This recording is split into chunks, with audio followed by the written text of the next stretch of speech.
Welcome to CRJ 134. This week we're taking a look at Chapter 9, which explores peers and delinquency.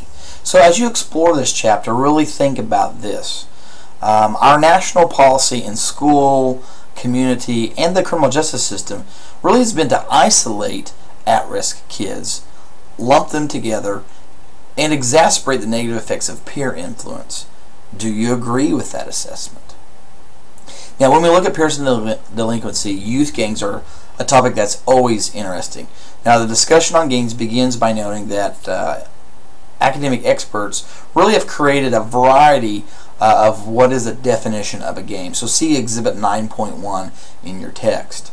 And now, many of you may be surprised to learn that youth gangs they're not a recent phenomenon. Frederick Thrasher actually initiated a study of the modern gang in his analysis of more than 1,300 youth groups in Chicago.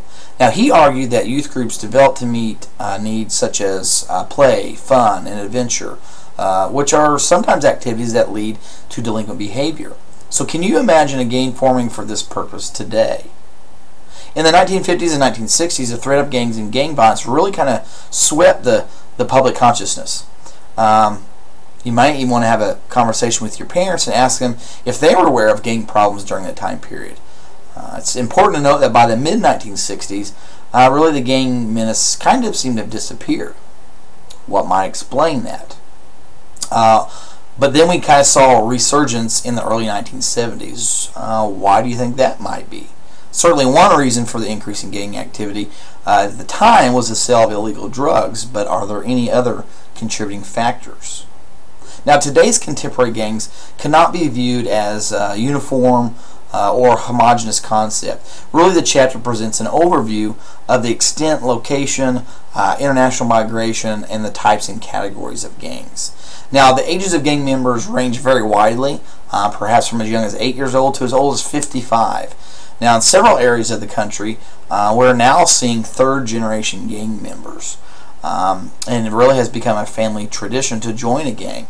Now, traditionally, gangs were considered a male-dominated enterprise, but now today we see increasing numbers of females joining gangs, and that all-female gangs are also increasing in number. Now, why do you think that we're seeing that now, increased female gang membership? Now, the text also talks about not just gender differences, but ethnic differences in gangs.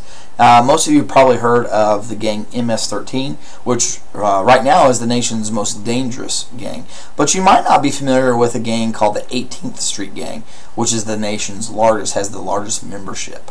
Now, there's also discussion of why youth join gangs in this chapter. Now, several different views are given, but how do you view the anthropological claim that gangs appeal to a young person longing for the tribal process that sustained their ancestors? Does that really help explain why gangs have been traditionally male? Or on the other hand, does it explain why we're now seeing increasing numbers of female gang members in gangs? Now, regardless of the reason that people join gangs, and people do join for a multitude of reasons, it is important that we start to gain an understanding of that in order to be able to deal with the underlying issue there. But think about your own community for a minute. Are you fearful of gangs in your community? Do you feel that any of the legal controls, such as enhanced penalties for behaviors that are typically associated with gang members, do you think that they're really effective? What do you think about legal injunctions that bar gang members from hanging out with each other or in being in particular areas? Could that be a violation of First Amendment?